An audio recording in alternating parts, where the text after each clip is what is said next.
పొద్దున్న నుంచి కాంగ్రెస్ నాయకుల హడావుడి, ఏదో జరిగిపోయింది. ఏం జరిగింది అసలు?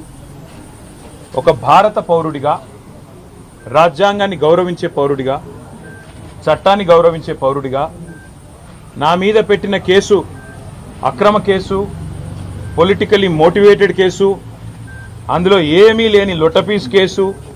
కానీ ఏదో ఒకటైనా సరే అతికిచ్చి, ఏదో ఒకటి చేసి బట్టగాల్చి మీదేసి ఏదో జరిగింది అని చూపెట్టే ప్రయత్నంలో పెడుతున్న కక్ష సాధింపు కేసు అని తెలిసినా ఏసీబీ విచారణకు పిలిస్తే గౌరవించి నిన్న పొద్దున 10 గంటలకు నేను పోయినా.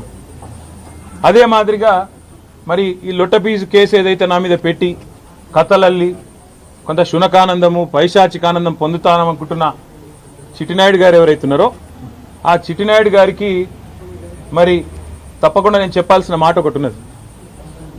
ఖచ్చితంగా భారత పౌరుడిగా, చట్టాన్ని రాజ్యాంగాన్ని గౌరవించే పౌరుడిగా నువ్వు అక్రమ కేసును నీ అధికారాన్ని అడ్డం పెట్టుకున్న మీద పెడితే, ఇష్టం వచ్చినట్టు బురద చల్లితే తప్పకుండా రాజ్యాంగపరంగా, న్యాయపరంగా నాకున్న ప్రతి హక్కును వినియోగించుకోవాల్సిన బాధ్యత నా మీద ఉంటుంది. అందుకే నేను ఏసీబీ ఆఫీస్కు పోయినా లాయర్ తీసుకుపోతా అని చెప్పినా, లాయర్తో సహా విచారణకు హాజరవుతా, మీరు ఏం అడిగితే చెప్తా అని చెప్పినా నువ్వు భయపడ్డావు, నేను భయపడలేదు. నేను అర్ధగంట 40 నిమిషాలు ఎదురు చూసినా నీ వ్యవస్థ ఎందుకో కానీ మరి నా నుంచి ప్రశ్నలు అడగడానికి వెనకకు పోయింది. అట్లాగే కోర్టుకు పోయినా, కోర్టులో హైకోర్టులో పిటిషన్ ఇచ్చినాం. ఏమని? ఇది అక్రమ కేసు, ఎఫ్ఐఆర్ తప్పు, ఎఫ్ఐఆర్ అనవసరపు సెక్షన్లు, అక్కరలేని సెక్షన్లు ఇష్టం వచ్చినట్టు పెట్టినారని చెప్పి వాదించినాం. సరే, కోర్టు ఏ కారణం చేతనైతే, ఎందుకంటే న్యాయ వ్యవస్థ మీద మాకు సంపూర్ణమైన గౌరవం ఉంది, న్యాయమూర్తుల మీద సంపూర్ణమైన విశ్వాసం కూడా ఉంది. ఇవాళ హైకోర్టులో మాకు తీర్పు కేవలం క్వాష్ పిటిషన్ కొట్టేసినారు. దానికే కొంతమంది ఎంత సంతోషపడిపోతున్నారంటే, కాంగ్రెస్ వాళ్ళు ఏదో నాకు ఉరిశిక్ష చేసిండ్రు, లేదా నేరారోపణ అయిపోయింది, రుజువు అయిపోయింది, మొత్తం కేసే అయిపోయింది అని చెప్పి సంకల్ గుద్దుకుంటా ఉన్నారు. ఆ సన్నాసులకు నేను చెప్పేది ఏంటంటే, ఇది స్టార్టింగే, ఇప్పుడే ఇంత ఆగమైతే ఎట్లా? మేము ఆల్రెడీ హైకోర్టులో ఏదైతే క్వాష్ పిటిషన్ కొట్టేసినరో దాని మీద సుప్రీంకోర్టుకు పోయినాం.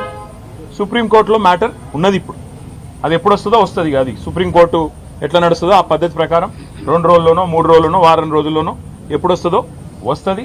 అక్కడ కూడా న్యాయ పోరాటం చేస్తాం.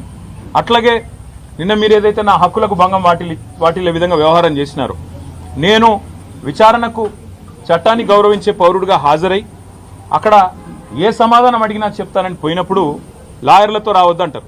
నేను చెప్పిన మీరు దొంగలు, ఎందుకంటే మీరు గిట్లనే చేసింది ఇదివరకు కూడా. పాపం మా పట్నం నరేందర్ రెడ్డి ఆయన ఇయని స్టేట్మెంట్ ఇచ్చినట్టు బుకాయించి వెంటనే మీడియాలో లీకులు ఇచ్చే దౌర్భాగ్యులు మీరు. నేను నమ్మను మిమ్మల్ని, మా లాయర్ బరాబర్ ఉండాలని అడిగిన. రేపు అందుకే కోర్టుకు కూడా పోతున్నా, హైకోర్టుకు కూడా. నాకు న్యాయవాదుల సమక్షంలో విచారణ జరగాలి అని కోరుతూ హైకోర్టుకు పోతున్నా. తప్పేమున్నది అందులో? న్యాయ వ్యవస్థను తప్పకుండా నాకు ఇవాళ ప్రాధేయపడి వారిని అడిగి నాకు ఈ దుర్మార్గుల నుంచి చట్టపరమైన రక్షణ కల్పించడానికి అడుగుతున్నాను. నేనేం వేరే అడుగుతలేను కదా, ఆ పని చేస్తున్నా. దానికి కూడా కాంగ్రెస్ వాళ్ళకు ఏమేమో ఆగమాగం అయిపోతున్నారు. ఇక కొంతమంది మంత్రులు అయితే వాళ్ళే న్యాయమూర్తులు అయిపోతున్నారు, వాళ్ళే శిక్షలు వేస్తున్నారు, వాళ్ళే చెప్పేస్తున్నారు నెక్స్ట్ ఏం జరగబోతుంది, ఇదేమవుతుంది, అదేమవుతుంది. వాళ్ళకి నేను చెప్తా ఉన్నా, ట్రయల్ మీడియాలో జరగదు, ట్రయల్ సెక్రటేరియట్లో జరగదు, ట్రయల్ మంత్రుల పేషీల్లో జరగదు, ట్రయల్ న్యాయస్థానాల్లోనే జరుగుతుంది. గతంలో మీరు ఇట్లాంటివి అనుభవాలు ఎదుర్కొన్నప్పుడు మీరు కూడా కోర్టుకే పోయినారు, మేము కూడా ఇప్పుడు కోర్టుకే పోతున్నాం. దానికి ఇంత గగురుపాటు ఉలికిపాటు ఎందుకో మంత్రులకు నాకు అర్థం కావడం లేదు. మళ్ళా చెప్తా ఉన్నా, అర పైసా అవినీతి కూడా జరగలేదు, రూపాయి అవినీతి కూడా జరగలేదు. మళ్ళీ చెప్తా ఉన్నా, తెలంగాణ కోసం, తెలంగాణ ఇమేజ్ను ఆకాశం అంత ఎత్తుకు తీసుకుపోవడం కోసం, భారతదేశంలో మాత్రమే కాదు ప్రపంచ పటంలో హైదరాబాద్ని ఒక విశ్వనగరంగా ప్రతిష్ఠించడం కోసం తీసుకున్న నిర్ణయం తప్ప ఏమీ ఆశించి కానీ మీలాగా ఏదో వెనకాల గూడుపుటాన్ని చేసుకొని చేసిన పని కానే కాదు. ఇక్కడ మొబిలిటీకి కేంద్రంగా భవిష్యత్తులో ఎలక్ట్రిక్ వాహనాలు ఏవైతే వస్తున్నాయో వాటన్నిటికీ ప్రధాన కేంద్రంగా హైదరాబాద్ను, తెలంగాణను తీర్చిదిద్దాలనే ఒక ఉత్కృష్టమైన ఆలోచన చేసినాం తప్ప మీలాగా నికృష్టమైన ఆలోచనలు మాకు లేవు. మళ్ళీ చెప్తా ఉన్నాను, మీలాగా దివాలాకోరు పనులు చేయాల్సిన కర్మ మాకు లేదు.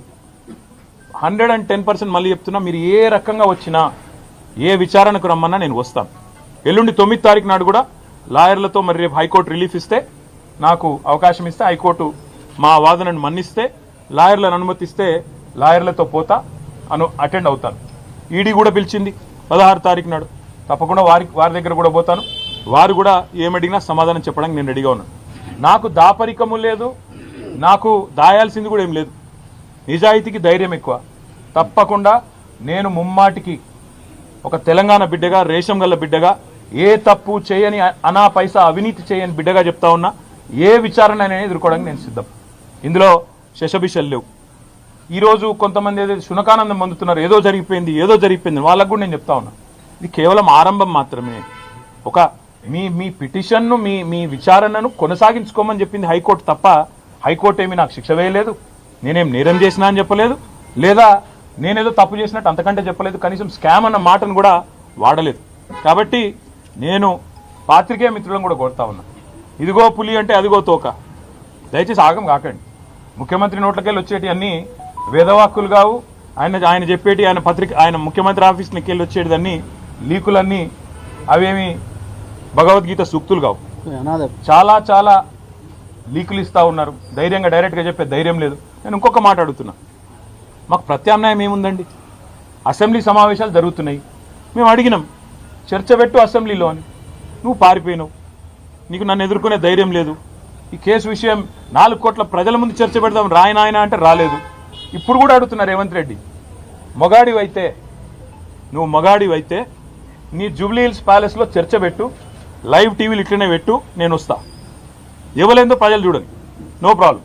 తర్వాత నువ్వు ఏసీబీ పంపుతావా, ఈడీ పంపుతావా, ఇంకోటి పంపుతావా, దానికి కూడా హాజరవుతా, నాకేం అభ్యంతరం లేదు.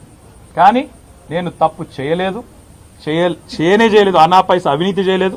కాబట్టి ఆ ధైర్యంతోనే చెప్తున్నా, న్యాయస్థానాల్లో న్యాయ పోరాటం చేస్తా. ఒకవైపు న్యాయ పోరాటం చేస్తూనే ఈరోజు ఉదయం నుంచి మా నాయకులు పాపం చాలామంది, వందలాది మంది వివిధ నియోజకవర్గాల నుంచి ఇక్కడికి వచ్చినారు. వారందరికీ ముందుగా నా ధన్యవాదాలు.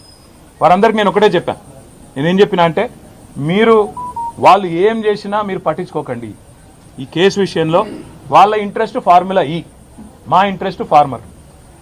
ఆయన ఇంట్రెస్ట్ ఫార్ములా, మా ఇంట్రెస్ట్ ఫార్మర్. మేము రైతు భరోసా గురించే మాట్లాడతాం. నువ్వు డైవర్షన్ కోసం ఏం చేస్తున్నావు మాకు తెలుసు, నీకు తెలిసిందే కాదు. ఒకటి డిస్ట్రాక్షను, డిసెప్షన్, ఈ మూడే తెలుసు నీకు. డిస్ట్రాక్షను, డిసెప్షన్, విధ్వంసము, అటెన్షన్ డైవర్షను, మోసం. ఇది కాంగ్రెస్ నైజం. అందుకే నేను అనేది, ఇవాళ రైతులు 70 లక్షల మంది రైతులు ఎదురు చూస్తూ ఉన్నారు. మాకు ఎప్పుడు వస్తుంది రైతు భరోసా? కేసీఆర్ సార్ 12 సార్లు ఇచ్చిండు, చిట్టినాయుడు గారు ఒక్కసారి కూడా ఇవ్వలేదు. ఈసారన్నా ఇస్తాడా, మాట నిలుపుకుంటాడా సంవత్సరం తర్వాతనన్నా అని తెలంగాణ రైతులు ఇవాళ కళ్ళు కాయలు కాసేటట్టు చూస్తున్నారు. వాళ్లకు న్యాయం చేయడానికి కొట్లాడమని చెప్పి మా నాయకులందరికీ చెప్పిన. నా గురించి మర్చిపోండి, న్యాయ పోరాటం నేను చేస్తా, నేను తప్పు చేయలేదు, ఆయన నన్ను చేయలేడు. ఆయన ఎన్ని రకాలుగా కక్ష సాధింపు ప్రయత్నం చేసినా ఏమీ సాధించలేడు, శోధించలేడు. మీరు దయచేసి రైతుల సబ్జెక్టు మాత్రమే మాట్లాడండి అని ఉదయం నుంచి నన్ను కలిసిన ప్రతి నాయకుడికి నేను చెప్తా వచ్చింది. పార్టీ నిర్మాణం మీద దృష్టి పెట్టండి, 6 గ్యారంటీల అమలులో ప్రభుత్వం ఫెయిల్ అయిన విధానం మీద దృష్టి పెట్టండి. ఖచ్చితంగా ఈ అటెన్షన్ డైవర్షన్ గేమ్ ఏదైతే కాంగ్రెస్ ప్రభుత్వం ఆడుతుందో, కాంగ్రెస్ పార్టీని, చిట్టినాయుడిని పూర్తి స్థాయిలో వాళ్ళ బండారాన్ని బయటపెట్టి మరి బజార్లలో ప్రజల ముందు ఎండగట్టండి. ఆడబిడ్డలకు ఇస్తానన్న 2500, అదేవిధంగా పెద్ద మనుషులకు ఇస్తానన్న 4000 పెన్షన్లు ఎప్పటి నుంచి ఇస్తామని చెప్పి నిలదీద్దాం. ఆ దిశగా కార్యాచరణ చేద్దాం తప్ప ఏ రకంగా కూడా పొరపాటున కూడా ఈ కేసు విషయంలో మీడియా హడావుడికో, చిట్టినాయుడు గారి లీకులకో ఆగం కాకండి. మీడియా వాళ్ళు మీ బాధ నేను అర్థం చేసుకోగలుగుతా. 24 గంటల న్యూస్ ఛానళ్ళు మీరు నడపాలి, అది గిర్రగిర్ర తిరగాలి, ప్రతి నిమిషం కొత్తదనం కావాలి. ఇక అవన్నీ తప్పదు. మీ బాధ నేను అర్థం చేసుకోగలుగుతా, మీ తప్పు కాదు. కాకపోతే నేను మీతో ప్రార్థించేది కూడా, దయచేసి ఈ కేసు విషయంలో చూపెట్టే ఇంట్రెస్ట్ ఆ రైతుల బాధ గురించి చూపెట్టండి. ఈ కేసు విషయంలో చూపెట్టే ఇంట్రెస్ట్ ప్రజల బాధలు, హైడ్రా బాధితులు, మూసీ బాధితులు, వాళ్ళే కూడా చూపెట్టండి. దయచేసి వాళ్ళ బాధలు కూడా చెప్పండి. 6 గ్యారంటీలు ఫెయిల్ అయ్యి సంవత్సరం తర్వాత అటెన్షన్ డైవర్షన్ కోసం పడుతున్న పాటల గురించి కూడా, అప్పుడప్పుడు వాళ్ళు చేస్తున్న ఫీట్ల గురించి కూడా చెప్పండి. ఆత్మహత్యలు చేసుకుంటున్న ఆటో డ్రైవర్లు, చనిపోతున్న నేతన్నలు, వాళ్ళ గురించి కూడా చెప్పండి.